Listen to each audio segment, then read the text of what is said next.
Hello friends, நீங்கள் பார்த்துட்டு இருக்கிறது கிரீன் பியூட்டி டிப் சேனல். உள்ளதே உள்ளபடி சொல்ல வந்து நான் உங்கள் சுஜிதா.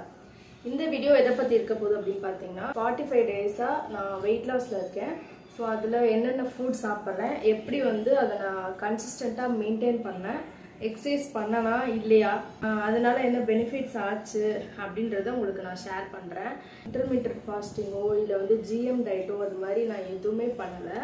நான் இன்ன வரைக்கும் இன்டர்மீடியட் ஃபாஸ்டிங் வந்து ஃபாலோ பண்ணது கிடையாது. ஜிஎம் டயட்டில் வந்து எனக்கு உடனே வெயிட் கெயினும் ஆயிடுது. எல்லாமே அப்சர்வ் பண்ணதுக்கப்புறம் நானும் சொல்யூஷனுக்கு வந்துட்டேன். ஓகேவா? ஏன்னா நான் வந்து இயர்லி ஒன்ஸ் கண்டிப்பாக ஏதாவது ஒரு மந்த் வந்து நான் வெயிட் லாஸில் இது பண்ணி ஆவரேஜாக வெயிட் வந்து ஒரு 60 kgக்கு மெயின்டைன் பண்ணிட்டு இருந்தேன்.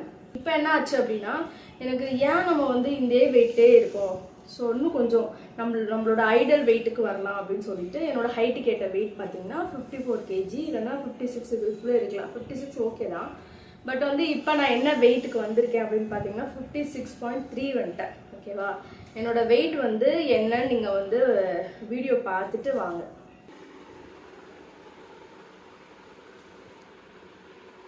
சேலஞ்ச் மாதிரி ஆரம்பிச்சேன். ஓகேவா? ஏன்னா நம்ம தனியாக ஒரு விஷயம் பண்ணுறோம் அப்படின்னா கண்டிப்பாக அது வந்து எக்ஸிக்யூட்டே பண்ண முடியல. உண்மை அதுதான். ஏன்னா எல்லாருமே வேலைக்கு போயிடுவாங்க, குழந்தைங்க ஸ்கூலுக்கு போயிடுவாங்க. ஸோ நம்ம இஷ்டம் தான். சும்மாவே இருக்கும்போது ஏதாவது சாப்பிடணும்னு தோணும், நிறைய பேட் ஹேபிட்ஸ் வந்து வரும். ஓகேவா? அதனால வெயிட் கெயின் ஆனதுக்கு தான் உண்மையான ரீசன். ஏன்னா நினச்ச டைமில் தந்தூரி வாங்கி சாப்பிட்றது, அது மாதிரி ஒரு சில டைம் தான் அடிக்கடி வாங்கி சாப்பிட மாட்டேன். அப்படி இருந்துமே வந்து எனக்கு பார்த்தீங்கன்னா 62 kg இருந்துச்சு. அப்போ அதை நான் ரெடியூஸ் பண்ணுறதுக்கு யோசிக்கவே இல்லை, சுத்தமாக யோசிக்கவே இல்லை. சரி இருக்கட்டும், ரொம்பலாம் பெருசாக குண்டா இல்லை அப்படின்ற மாதிரி எனக்கு ஒரு தாட் இருந்துச்சு. யாருமே சொல்ல மாட்டாங்க நீ வந்து ரொம்ப ஃபேட்டாக இருக்கு அப்படின்னு சொல்ல மாட்டாங்க. ஆனால் எனக்கு பார்த்தீங்கன்னா ஒரு ஷேப்பே இல்லாத மாதிரி இருக்கும். ட்ரெஸ் வந்து வேர் பண்ணுறதுக்கு கம்ஃபர்டபுளாக இருக்கணும். ஓகேவா? அது மாதிரி எனக்கு வந்து பண்ணணும்னு ஆசை. அதான் மெயின் ரீசன். நான் வெயிட் லாஸ் பண்ணதுக்கூட இம்பார்ட்டன்ட் என்னன்னு பார்த்தீங்கன்னா எனக்கு வந்து ட்ரெஸ்ஸிங் கொஞ்சம் நல்லா பண்ணணும்னு ஆசை. ஸோ அதனால தான் நான் வெயிட் லாஸ் பண்ணேன். மற்றபடி எனக்கு வந்து ஹெல்த் இஷ்யூஸ்னு வந்து எதுவுமே கிடையாது. ஏப்ரல் 15th அந்த டேட்டில் பார்த்தீங்கன்னா 62 kg இருந்தேன். 50 டேஸ்க்கு மேலே ஆயிடுச்சு. என்னோட பழைய வீடியோவுக்கும் இப்போக்கும் வித்தியாசம் உங்களுக்கு தெரியும்னு நினைக்கிறேன். ஏன்னா இப்போ என்ன ரொம்ப நாள் கழிச்சு பார்க்குறவங்க, ஒரு 1 month கழிச்சு பார்க்குறவங்க எல்லாருமே கேட்குறாங்க வெயிட் லாஸ் பண்ணியிருக்க, இதுக்கு மேலாம் இழைச்சி போகாது அப்படின்னு சொல்லிட்டு. ஏன்னா என்னோட ஃபேஸ் ஷேப் வந்து கம்மியாக இருக்குது. உங்களுக்கு கிட்ட பார்த்தா தெரியுதான்னு தெரியல, ரொம்ப ஃபேஸ் வந்து கொஞ்சம் ஒடுக்கம் விழுந்த மாதிரி ஆயிடுச்சு. இதுக்கு முக்கியமான ரீசன் வந்து நான் சுகர் வந்து சாப்பிடல. டீ வந்து நான் ஸ்கிப் பண்ணவே முடியல என்னால். அதனால என்ன பண்ணிட்டேன்னா நாட்டு சக்கரை போட்டு டீ குடிக்க ஆரம்பிச்சிட்டேன். ஸோ நான் வந்து எனக்கு டீ வேண்டான்னு தோணுச்சுன்னா அன்னைக்கு வந்து அவாய்ட் பண்ணிடுவேன். கிரேவிங் லிஸ்ட்டில் வந்து டீ கண்டிப்பாக குடித்தோம் அப்படின்னா மற்றதெல்லாம் வந்து நம்ம ஃபாலோ பண்ணிக்கலாம் அப்படின்ற ஒரு அந்த தாட்டில் இருந்தேன். ஸோ காலையில் எழுந்திரிச்ச உடனே அந்த 7 o'clock அந்த டீ வந்து கம்பல்சரி எனக்கு ஒரு கப் குடிக்கணும் அப்படின்ற மாதிரி. அதுக்கப்புறம் என்னோடய ஃபுட் வந்து பார்த்தீங்கன்னா ஷார்ட்ஸில் எல்லாத்துலேயுமே போட்டிருக்கேன். ப்ரோட்டீனில் வந்து எக்கு வந்து நான் அதிகமாக ஆட் பண்ணிட்டேன். சிக்கன் வந்து ஒரு சில டைம் தான் நம்ம சண்டே சாப்பிடுவோம்ல, ஸோ அதை ஆட் பண்ணிக்குவேன். மற்றபடி டெய்லியுமே வந்து ஒரு 2 எக்காவது நான் எடுத்துப்பேன். அப்புறம் கேப்சிகம், குக்கும்பர், மஷ்ரூம், இதுதான் என்னோட ரொட்டீனாக இருந்துச்சு.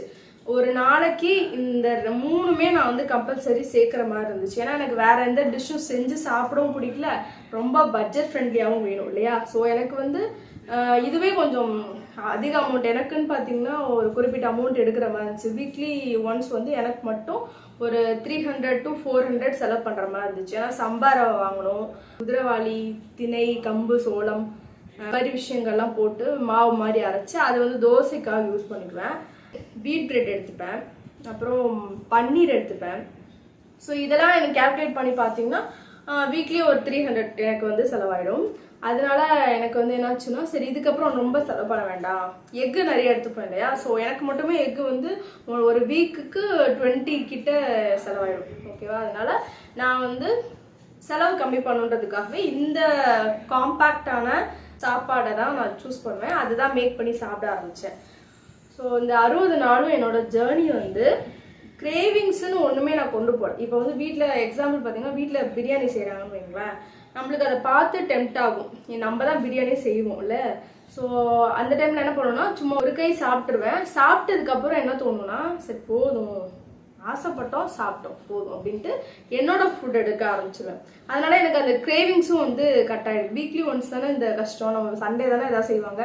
ஸோ அந்த கிரேவிங்ஸ்லேருந்து நான் வெளியே வரும்போது எனக்கு ரொம்ப ஹாப்பி. ஒரு சில டைம் அதெல்லாம் நான் வேண்டாம், எனக்கு பரவாயில்ல, நான் எனக்குன்னு ஃபுட் எடுத்து சாப்பிடும்போது அது எனக்கு பெரிய அச்சீவ்மெண்ட்டாக இருக்கும். ஓகே, நம்ம வந்து இன்னைக்கு கட்டு போடாத இருந்துக்கோம், அந்த ஒரு வாய் கூட சாப்பிடாம இருந்தோம் அப்படின்னு சொல்லிட்டு. பட் வந்து இது ரொம்ப கஷ்டம். இவ்வளோ கஷ்டப்பட்டு டயட்டை மெயின்டைன் பண்ணி என்ன பண்ண போறீங்க? அது வந்து என்னோட ஹெல்த்து எனக்கு தோணுச்சு, எனக்கு வந்து ஸ்ட்ரக்சராக பார்க்கணும். ஏன்னா நான் வந்து ஹாஸ்டலில் படித்தனால எனக்கு ஃபுட் கண்ட்ரோல், ஒரு ஹெல்த்தியான ஃபுட்டெல்லாம் கிடையவே கிடையாது. வருஷனே எனக்கு கிடையவே கிடையாது. இப்போ என் உடம்புக்கு நான் ஹெல்த்தியாக கொடுக்கும்போது, ஏன்னா காய்கறியும் நான் சாப்பிட மாட்டேன், இப்போ ஹெல்த்தியாக கொடுக்கும்போது ஐ ஃபீல் பெட்டர், ரொம்ப ஹாப்பியாக இருக்குது. நம்ம வந்து ஹெல்த்தியாக சாப்பிட்றோம் அப்படின்னு சொல்லிட்டு ஃபஸ்ட்டு திங். அடுத்து பார்த்தீங்கன்னா எக்ஸசைஸ் பண்ணனா அப்படின்னு கேட்டிங்கன்னா நான் பண்ணலை. ஏன்னா நம்மளுக்குன்னு ஃபுட்டு வந்து தனியாக ப்ரிப்பேர் பண்ணி சாப்பிட்றோம். நான் திருச்சியில் இருந்தேன் அந்த டைமில், அதனால் எனக்கு தனியாக செப்பரேட்டாக ஃபுட் வந்து ப்ரிப்பேர் பண்ணி சாப்பிட்டுக்கிட்டே அப்படியே என்னோட ஒர்க் அவுட்டும் பண்ணிக்கிட்டு குழந்தைங்களையும் பார்த்துக்கிட்டு அங்கே வீட்டில் இருக்கிற ஒர்க்கையும் பார்க்க முடியாதனால நான் வந்து எக்ஸசைஸ் பண்ணல, ஸ்கிப் பண்ணிட்டேன். அப்போ வந்து ரொம்ப வெயில் வேறையா, அதனால எக்ஸசைஸ் வந்து ஸ்கிப் பண்ணிட்டேன். ஃபுட் கண்ட்ரோலில் மட்டுமே நான் வந்து 6 kg வரைக்கும் லாஸ் பண்ணியிருக்கேன் 60 daysல. ஓகேவா, இது வந்து எனக்கு ஸ்லோ ப்ராசஸாக இருந்தாலும் எனக்கு வந்து ஹெல்தியான வெயிட் லாஸாக இருந்தது. ஏன்னா இன்னும் கொஞ்ச நாளில் வந்து திரும்ப ரீகெயின் ஆகிடக்கூடாது இல்லையா. ஸோ அதனால எனக்கு ஸ்லோவாக வெயிட் லாஸ் பண்ணுறதுன்றது ஹாப்பியாக தான் இருக்குது. ஓகேவா, இதுக்கப்புறம் கெயின் ஆகாமல் இருக்கிறதுக்கு நம்ம எப்படி மெயின்டைன் பண்ணி கொண்டு போகணும், என்னென்ன ஃபுட் எடுக்கணும் அப்படின்றதும் எனக்கு ஐடியாஸ் வந்துடுச்சு. ஸோ இதுக்கப்புறம் எனக்கு வெயிட் ஏறவும் ஏறாது. இவ்வளோ நாள் நான் 6 yearsஆக வெயிட் லாஸ் வந்து ஒரு பீரியட், சர்டன் பீரியடில் நான் ஃபாலோ பண்ணேன். பட் எனக்கு ஃபேஸோட ஷேப் மட்டும் மாறவே மாறாது, அப்படியே தான் இருக்கும்.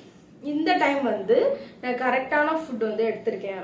இன்னொன்று, அந்த டைம்லலாம் நான் வந்து வெயிட் லாஸ் பண்ணிட்டு இருக்கும்போது திடீர்னு ரொம்ப லோ ஆயிடுவேன். ஸோ ட்ரிப்ஸ் ஏற்றுற அளவு கூட எனக்கு போயிருக்கு. ஹெல்த்தியான ஃபுட்டு சாப்பிட்றேன் அப்படின்றதுக்கு ஒரு நல்ல எக்ஸாம்பிள் பார்த்தீங்கன்னா இந்த வெயிட் லாஸ் ஜர்னி சொல்லலாம். நிறைய பேருக்கு டவுட்ஸ் இருக்கும். நான் சொல்கிறத நீங்கள் ஃபாலோ பண்ணிங்கன்னா உங்களுக்கு ஒர்க் அவுட் ஆகுமான்னு எனக்கு தெரியாது.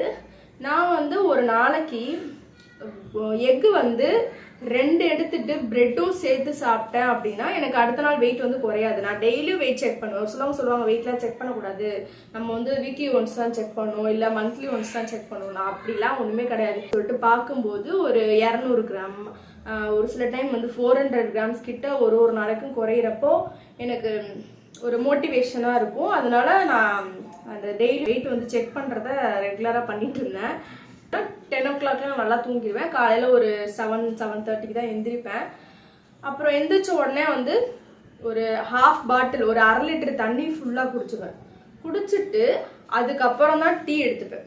ஓகேவா, டீ எடுத்ததுக்கப்புறம் ஒரு 1 hourக்குள்ளேயே சாப்பிட்ருவேன். ஒரு 8:30க்குள்ளேயே சாப்பிட்ருவேன். இல்லை வீட்டில் வந்து இட்லி தான் செஞ்சுருக்காங்கன்னா நான் வந்து என்னோட அந்த குதிரவாளி மாவு இருக்கு இல்லையா, ஸோ அதை வந்து கொஞ்சமாக நார்மல் தோசை மாவோட மிக்ஸ் பண்ணி ஒரே ஒரு தோசை தான் சாப்பிடுவேன். வயிறு வந்து ரொம்ப ஃபீலிங்காக இருக்கும். அப்புறம் என்ன பண்ணுவேன்னா மத்தியானம் சாண்ட்விச் மாதிரி எடுத்துப்பேன். நைட்டு வந்து ஒரு 7 o'clock வெஜிடபிள்ஸ் என்ன இருக்கோ அதெல்லாம் வந்து கட் பண்ணி போட்டு கொஞ்சம் ஹாஃப் குக்காக பண்ணி அது சாப்பிட்ருவேன். ரைஸே எடுக்கல ஆக்சுவலாக. என்னைக்காவது மெயினாக சாம்பார், நான் வந்து ஒரு சாம்பார் பைத்தியம்னு சொல்லலாம்.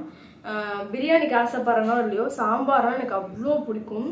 ஸோ வந்து சாம்பார் செய்கிற அன்னைக்கு மட்டும் இவ்வளோண்டு சாப்பாடு எடுத்துப்பேன். ஓகேவா, உருளைக்கிழங்குலாம் அவாய்ட் பண்ணிட்டேன். கொஞ்சமாக சாப்பாடு சாம்பார் போட்டு சாப்பிடுவேன். எல்லா குழம்புக்குமே எனக்கு ரைஸ் சாப்பிடணும்னு டெம்ட் ஆச்சு அப்படின்னா சம்பார் ரவை இருக்கு இல்லையா, சம்பார் ரவை வந்து ஒரு பவுல் ஃபுல்லாக எடுத்து அதை வந்து வேக வைக்கிறோம்ல, அது மாதிரியே வேக வச்சு அப்படியே கஞ்சி மாதிரி கொஞ்சம் திக்காக வச்சுக்கிட்டோம் அப்படின்னா குழம்பு ஊற்றி சாப்பிட்றதுக்கு ஈஸியாக இருக்கும். ஸோ எனக்கு வந்து நம்ம ஏதாவது சாப்பாடை கண்ட்ரோல் பண்ணி நம்ம வெயிட் லாஸ் பண்ணுறோன்ற ஃபீலிங்ஸே சுத்தமாக இல்லை எனக்கு ஆக்சுவலாக. ஸோ இது வந்து எனக்கு ரொம்ப ஹெல்ப்ஃபுல்லாக இருந்துச்சு சம்பார் ரவை. தூங்குறதுக்கு முன்னாடி ஏதாவது ஒரு வெயிட் லாஸ் ட்ரிங்க் குடிச்சிருவேன். அடுக்கா பொடி இருக்கு இல்லையா, ஸோ அது வந்து சூடு பண்ணி அதை ஃபில்டர் பண்ணி குடிப்பேன். ஒரு டம்ளர் ஃபுல்லாக, பெரிய டம்ளர் ஃபுல்லாக குடிச்சிருவேன். ஸோ இதெல்லாம் தான் எனக்கு வந்து வெயிட் லாஸ்க்கு ரொம்ப யூஸ்ஃபுல்லாக இருந்துச்சு. வெயிட் லாஸ்ன்றது வந்து நம்மளுக்கு எப்போ தோணுது, நம்ம வந்து எப்போ வெயிட் கம்மி பண்ணணும்னு நினைக்கிறோமோ அப்போ பண்ணால் போதும். ஸோ ரொம்ப டயர்டாக இருக்குது அப்படின்னா அன்னைக்கு வந்து நீங்கள் கொஞ்சம் ஏதாவது சாப்பாடு எடுத்துக்கணும் அப்படின்னு அர்த்தம். ஸோ நார்மல் ஃபுட் ஏதாவது எடுத்துக்கோங்க. ஹோட்டல் ஃபுட் எடுத்தீங்க அப்படின்னா கண்டிப்பாக வெயிட் வந்து கெயின் ஆகிட்டே. வீட்டில் நம்ம வந்து சமைக்கும் போது அதை பார்த்துட்டு நம்மளுக்கு கிரேவிங்ஸ் வர்றதுக்கு அதிக வாய்ப்பு இருக்குது. ஸோ லேடிஸ்க்கு வெயிட் லாஸ் பண்ணுன்றது ஒரு சேலஞ்சிங்கான விஷயம் தான். கண்ட்ரோல்டாக இருந்தோம் அப்படின்னா கண்டிப்பாக வந்து நம்ம வின் பண்ணிடலாம். சரி நீ ஃபேட்டாக இருக்க, நீ கம்மி பண்ணு, ரொம்ப குண்டா தெரியல. இல்லை இப்போ ரீசெண்ட் டேஸாக பார்த்தீங்கன்னா எல்லாருமே போதும் நீ வெயிட் கம்மி பண்ணது போதும், இதுக்கப்புறம்லாம் கம்மி பண்ண வேண்டாம், ஓன் ஆயிடுன்னு சொல்கிறாங்க. எனக்கு தெரியல.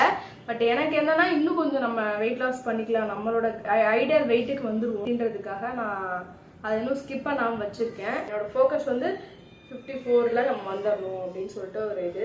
ஸோ அது வந்ததுக்கப்புறம் நான் ஆட்டோமேட்டிக்காக ஸ்டாப் பண்ணிவிட்டு நார்மல் ஃபுட் எடுக்க ஆரம்பிச்சுவேன். இதான் என்னோட வெயிட் லாஸ் ஜேர்னி. ஏதாவது டவுட்ஸ் இருந்துச்சுன்னா மறக்காமல் கமெண்ட் செக்ஷனில் கமெண்ட் பண்ணுங்கள். அடுத்த ஒரு வீடியோ சூப்பராக டெய்லியும் என்னென்ன ஃபுட் எடுத்துக்கிறேன் அப்படின்னு சொல்லிட்டு நீங்கள் பார்க்கணும். இல்லை வித்தியாசமான ஃபுட் வந்து உங்களுக்கு வேணும், ரெகுலர் ஃபுட் சாப்பிட்டு போர் அடிக்குது, கொஞ்சம் டிஃப்ரெண்ட்டாக வெயிட் லாஸ்க்கு தேவையான ஃபுட் வந்து போடுங்கன்னு சொன்னாலுமே நான் போட ரெடியாக இருக்கேன்.